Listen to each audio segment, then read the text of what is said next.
Record.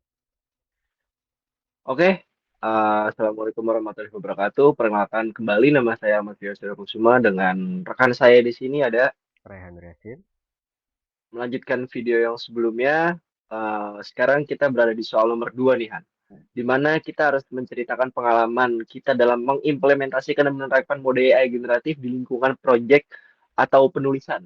Nah, jadi kita bisa sharing-sharing nih ke teman-teman mungkin, dan juga kita akan menarik kesimpulan di akhir seperti yang sebelumnya. Ya, Apakah saya terlebih dahulu atau Rehan terlebih dahulu? makanya Mas Firda lebih banyak pengalaman nih. Saya mulai dari Mas Firda duluan gitu. Boleh banget sih. Tapi kita sharing santai aja kali ya. Nanti Hmm. kita kasih kesimpulan di akhir. Kalau saya pribadi ya, saya cukup untuk banyak mengimplementasikan dan menerapkan model AI generatif di lingkungan project dan penulisan saya sih. Jadi yang pertama, pada saat itu saya sedang magang, terus saya juga memanfaatkan AI untuk membantu saya dalam membuat website yang dimana tidak sepenuhnya dibuat oleh AI, tapi AI itu hanya bisa memberikan saya source code atau mungkin sedikit perbaikan dari codingan saya yang saya buat, lalu cara menyambungkan antara back end dan front end gitu. Terus juga AI juga sangat membantu project saya pada saat itu dalam uh, tutorial untuk bagaimana step by stepnya. Jadi menurut saya pada project saya yang lalu tuh saya sangat amat terbantu sih dengan pengimplementasian dan menerapkan AI, mode AI generatif itu. Lalu juga pada saat penulisan juga saya mungkin mendapatkan banyak sekali referensi-referensi dari AI, dari ChatGPT tentunya, dari Perplexity, Claude, dan lain-lain. Jadi menurut saya ya, pada project dan penulisan saya itu, saya yang sangat amat terbantu oleh generatif AI karena dari sudut pandang pribadi, mereka tuh ada untuk dimanfaatkan, bukan hanya untuk Hmm. dibiarkan. Ya, ya, ya, ya, ya. Kalau saudara Rehan sendiri, apakah pernah mengimplementasikan dan menerapkan mode AI nih dalam lingkungan project atau penulisan? Wah, kayaknya kalau belum pernah, kayaknya berarti salah zaman mungkin ya. Karena Wah iya, karena kita hidup di 2025 ini nggak luput dari AI mungkin. Saat sorry 2026 Oh iya 2026 ya kemarin belum baru bisa banget move kita. on. Iya nih, benar. Terus. Iya, jadi kayak misalkan kita punya project ataupun punya tugas di kuliahan, itu udah pasti ngelibatin AI. Ambil contohlah Hmm. penulisan tugas-tugas misalkan pemrograman web. Kita sangat Hmm. tuh AI biasanya eh, bukan sebagai alat buat pure mencontek doang ya, tapi sebagai alat buat ngajarin kita gimana step-stepnya secara lebih efisien. Eh, Nah, I see. Dibanding kita harus baca dokumentasi manual gitu, kita googling, kita buka salah satu halaman-halamannya. Mendingan kita tanya AI, kita suruh jelasin dia, ini gimana caranya, dan itu eh, menjadi pembelajaran yang lebih baik dan lebih cepat daripada harus manual gitu. Berarti dalam artian AI itu juga bisa menjadi alat tools untuk mengefisiensi waktu yang Betul. dimana mungkin pada sebelum ada AI mungkin kaum kaum milenialis atau para dosen kita sekarang gitu dulu mengerjakan suatu proyek itu dalam waktu yang cukup lama. Tapi sekarang karena ada mode generatif AI jadi lebih efisien gitu menurut Mhm. Rehan. Tapi masalahnya juga kalau semuanya lebih efisien, eh, workload di bidang IT juga otomatis kayak nambah gitu loh ya. Jadi Mm-mm. yang kita awalnya sehari itu cuma bisa ngerjain segini, tapi karena ada AI jadi tambah banyak gitu.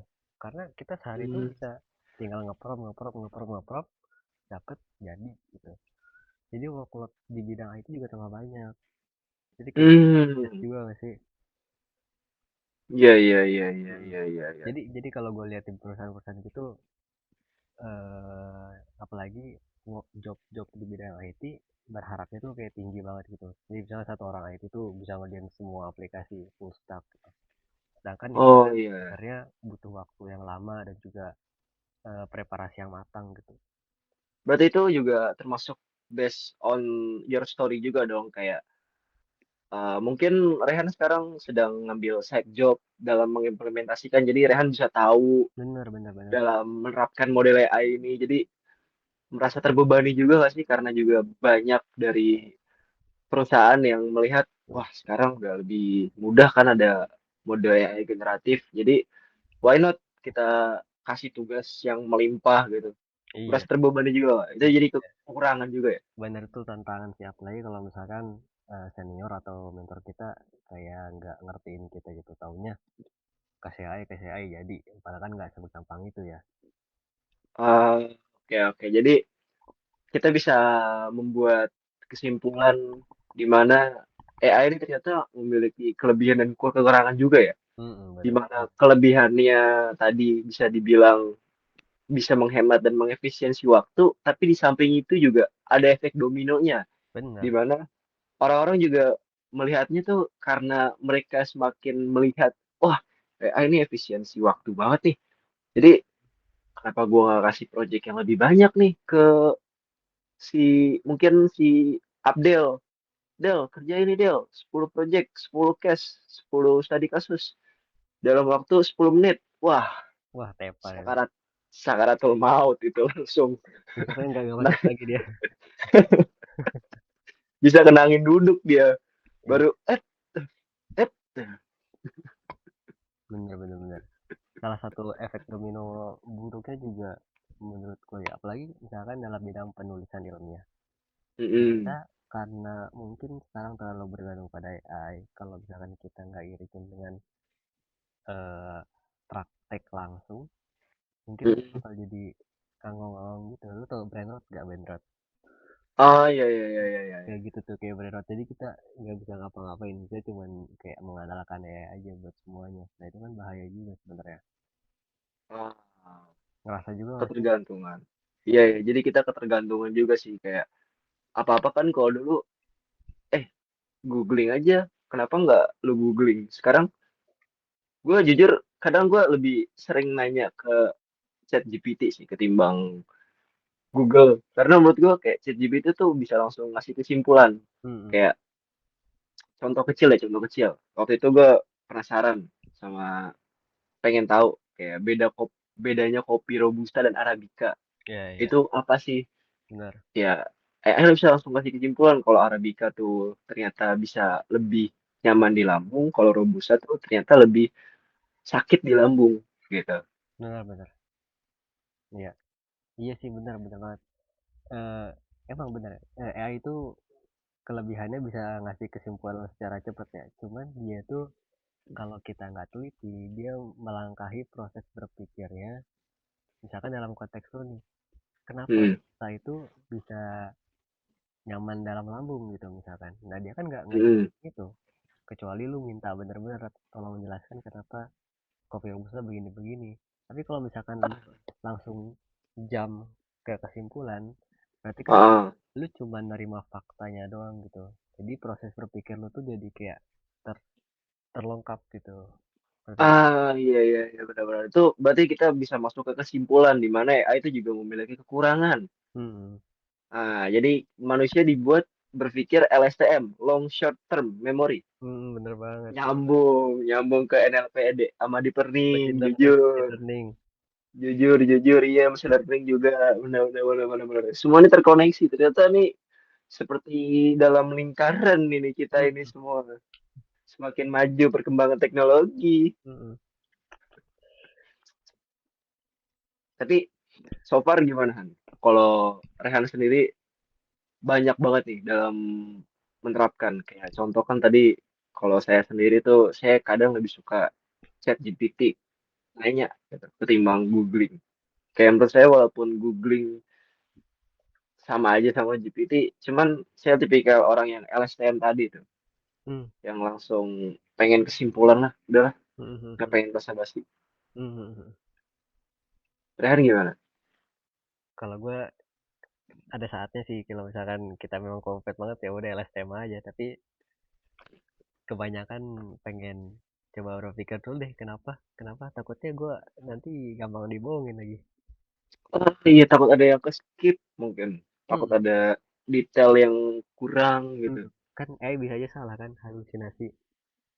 Ah iya iya iya Itu iya sih. iya. Jadi pengalaman kita cukup banyak sih dalam mengimplementasikan dan menerapkan AI ini Wah, di mahasiswa banyak proyek banget sih. project. Mahasiswa banyak Iya banget. iya iya iya iya iya iya. Hmm. Jadi Ya, perkembangan di zaman ini ternyata memiliki kesimpulan di mana ada kekurangan dan kelebihan dari AI sendiri ya. Jadi sebaik-baiknya AI menurut saya sih pribadi saya melihat lebih baik kita percaya dirilah kepada diri kita sendiri sebelum kita menyerahkan semuanya kepada teknologi, terutama mode generatif AI. bener banget. Setuju banget sama kesimpulan kerja. Oke, lu sependapat ya? Gue sependapat. Oke, terima kasih mungkin sekian dari kita berdua ya Han ya. Ya, Oke, oke. kurang lebihnya mohon maaf, Bumi. Salam apabila kita ada sedikit kata-kata yang kurang mengenakan di hati. Wabillahi taufiq wal hidayah. Wassalamualaikum warahmatullahi wabarakatuh. Waalaikumsalam.